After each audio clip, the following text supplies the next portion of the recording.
Wednesday was bad. We got beat bad. Now, there were some positive plays, obviously, trickled in here and there. Well, we saw, man, the Miami Dolphins put them out.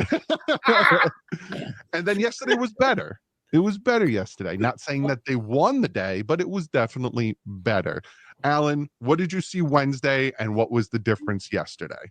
Okay, so for full disclosure, I focused on the Dolphin offense on Wednesday. And whenever I could, I would glance over to the other field, and also got feedback from the other South Florida Dolphin writers who were there, along with my Detroit Lions on SI peer, John Macaron. Okay. And then on Thursday, I was watching the Dolphins defense. The Dolphin offense on Wednesday was brutal. And it wasn't so much that there were a lot of picks. There were 2 picks, both by Zach Wilson, both into really tight coverage. There were the other issues where receivers couldn't get open, and I'm talking 1-on-1, 7-on-7s, 11-on-11s. They press? just or is it press? A lot of it was they were pressing at the line, yes. But in none of the drills could the Dolphins regularly get open. That was number one. And there was drops up the wazoo of easy passes or very makeable catches, like Nick Westbrook-Akine had a pass over the middle where it was low and he had to go down, but it's still like the ball was 2 feet off the ground, still got to make that catch. And it was all over the place. There weren't that many flags. And then the running game, maybe 1 or 2 decent runs out of, 12 or 13. The rest were kind of getting stuffed. And then I'm hearing on the other field cheering from the Lions fans. And every time I look over, it's a completion or a good run. And then you see the Detroit Lions on their social media posts put Amon-Ra St. Brown highlights where he is smoking Jack Jones Jr. all over the place. For a minute worth of highlights. Which is very long when you're talking about highlights. And yesterday, by all accounts, the Dolphin offense was much, much, much, much better. A lot of touchdown passes. Good. No picks. I think, and I know at least there was one good run at the end of which Patrick Paul wound up putting Rock Ya-Sin on the ground, and Rock Ya-Sin got up throwing a punch, and Patrick Paul, all 6'8", 340 pounds of him, just kind of laughed and walked back to the huddle.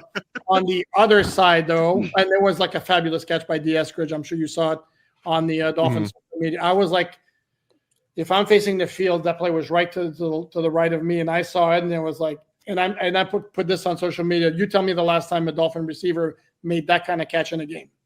I can't remember like that. They put the Dolphins put it up as a highlight, and Detroit social media team came in it and was like, the magnifying glass, because his foot was out of Estridge's foot. One of his feet were out of bounds. That was his third foot. It was incomplete. No, it wasn't. I don't know. No. It was the official. There were officials, and the official in the back of the end zone ruled touch. Yeah, but it was reviewed, Alan.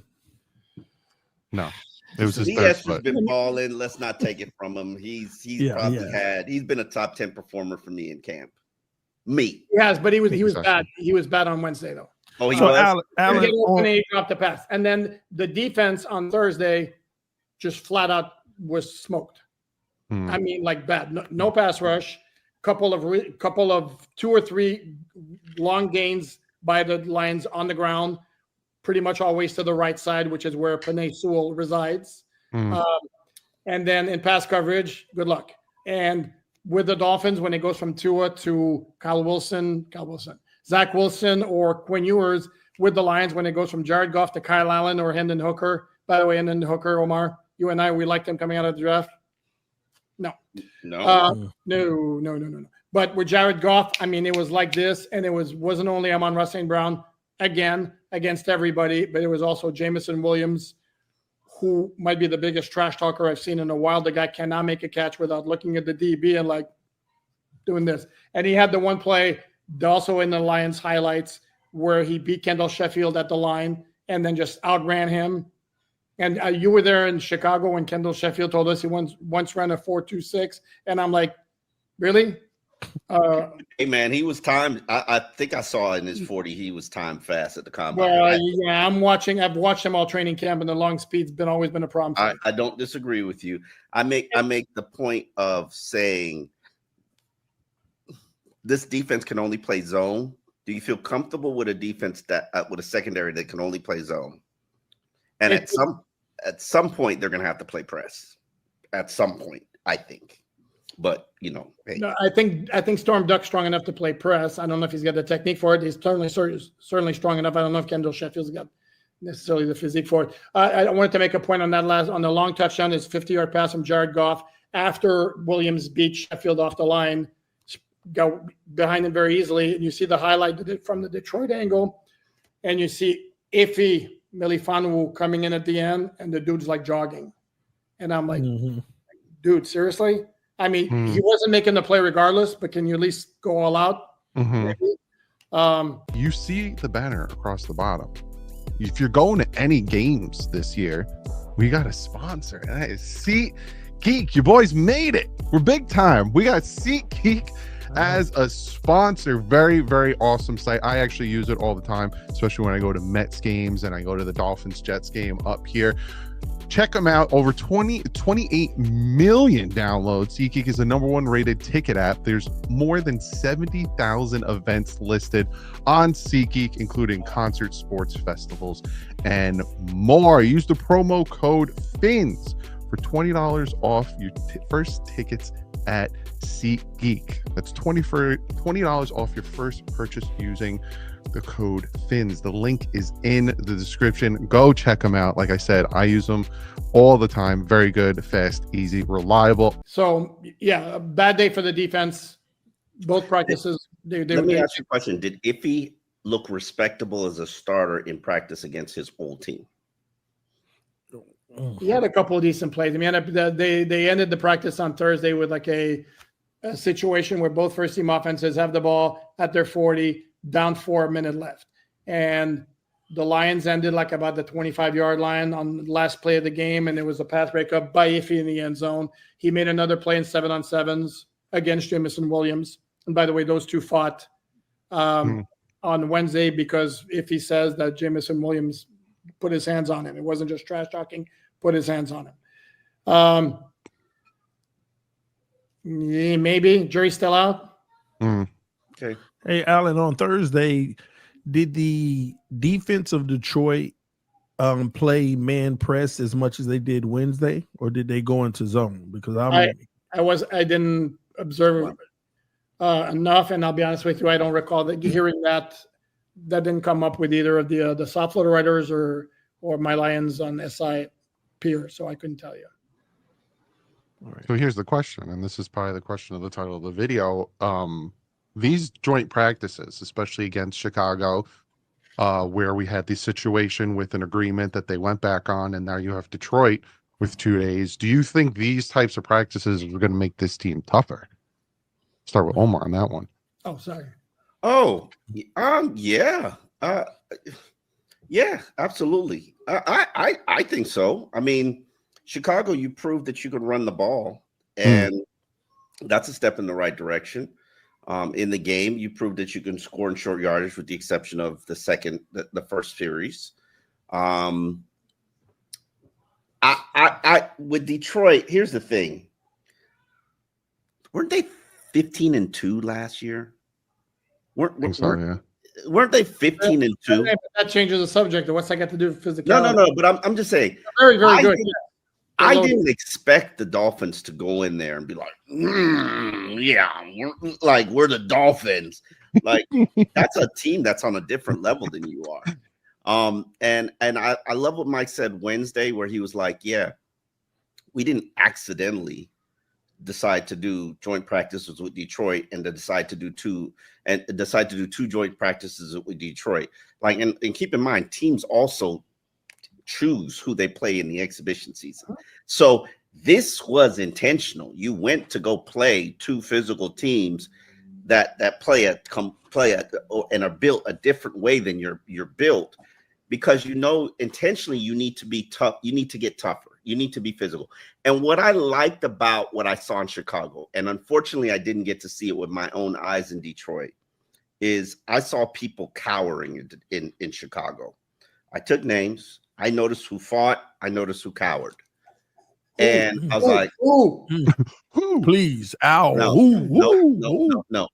I noticed who fought. and I noticed who cowered. I took notes. The same names of guys who showed up in Detroit too.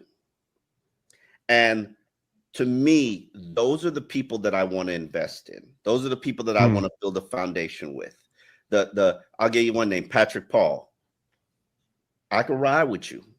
Aaron Brewer. I could ride with you. Malik Washington. I could ride with you. 20. Say his name. 20. Say his name. Jordan Brooks. Hell yeah.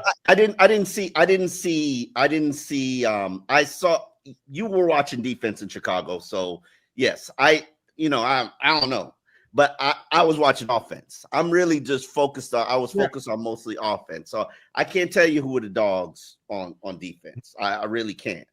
But the offense, I was just like, okay, I see what's going on. I see, and they have to get, in my opinion, mentally tougher as a team.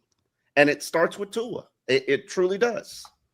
But here, if I may interject, here's the thing is the thing with Chicago is they had agreed on a set of rules. Chicago was like, F that, we're just going to tackle hard. And then the Dolphin defense was like, well, we're going to play by the rules. Okay. No. They didn't know what was going on. You don't think they would have changed up things? Correct. That's what I'm saying is the Dolphins decided we're not aware of what's going on over there. We're playing by the rules over here. Yeah. Against Detroit, I didn't see any situation whatsoever where the Dolphins were like out physical or whatever like that. It was just execution all over the place. Okay. And that's good. That's good. That's good to know. Wednesday practice, it wasn't that the Dolphins weren't physical enough, is their execution was terrible. And then on Thursday, it got better. And they do have a couple of players to make them tougher. And defensively, I do think they can be physical. They have certain guys. Jordan Brooks is a thumper. KJ Britt is another thumper who would throw his body around with reckless disregard. They have guys up front. I don't know if they have a thumper in the back end, to be honest. I think Dante Trader is somebody who's not afraid to stick his nose in there. But on offense, again, while Patrick Paul can bring some physicality, Malik Washington's a very tough player, very smallish, if we're going to be honest about it, though.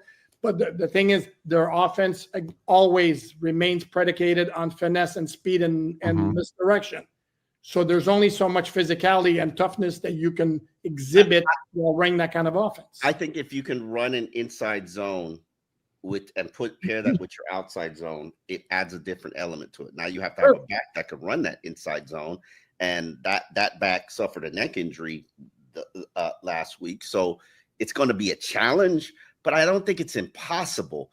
I do agree with you. And this is unfortunately the team that Mike built because he likes speed and he likes that. Yep. And I can't ignore the fact that all four of their top receivers are 5'10". Okay, but I see that those are the four top receivers. Who's the fourth? Eskridge? Who's your fourth? Eskridge? Absolutely. Yeah, absolutely. Yeah, I mean, come on, NWI. Like, what has he done? Ooh, you are a hater. What has he done, Alan Poupard? What has he done? Tell me, what has he done? Not a ton. One catch in the, and that was the best play I've seen him make all training camp. Against the Bears. So let's be real about it. Like, and that's the thing. When I agree with Alan, the Bears, that was crossed the line. That was illegal stuff. They were doing illegal thing, or what should have been illegal thing. The ref didn't do anything to step up. And I've been at joint practices where refs have kicked players out of practice. Wow. And that was not, or thrown flags. That was not happening. So there was no penalty for them to be like Jonathan Owens. Like, yeah, I'd love him on my team if he were on my team, but that guy was doing nothing but headhunting the whole practice. And a lot of the beat writers were saying they're not surprised it was Jonathan Owens. Like, that's something he does. And I get it. He might make an NFL team because of the style that he plays with. But I'm not going to pretend that's not dirty. Half of the hits that you applied in practice would be illegal hits. And it would be a flag in the NFL. But I'm done crying about Chicago because people are basically like, you're a wussy, and they substitute the wuss with the puss. And you know, but I know what I don't know what a joint practice is supposed to look like. I've been doing this for 18 years. Like, I've been I seen some joint practices. Like, but anyway, I'm disappointed that I didn't get to see Detroit. I love that it was clean. It seemed clean, even though there were a couple of fights. Well, and like the Lions have a major agitator on the offensive line. Dan Skipper was like 6'9", 340. And he finished a block, landed on top of KJ Britt, and made himself comfortable over AJ Britt, if you catch my drift. And KJ Britt, who does not take that very kindly, came out swinging. And you like the feistiness and the response there. Good. Yeah. All right. I mean, I sometimes my favorite thing that I found out, especially about Patrick Paul, is that he laughs at people. So when I found out that a corner tried to blitz and he threw him, and then he tried to fight him, and Patrick Paul just walked away, I knew for a fact that big man was just like, and just like walked away from him. Like, what are you gonna do to me? Like, I thought that was hilarious. And he talks to us, and he's like very polite, very soft spoken, smile on his face. You wouldn't think that. And then Jalen Phillips says he's like the biggest crap talker there is. I still don't believe that. I would literally have to hear it to actually believe it.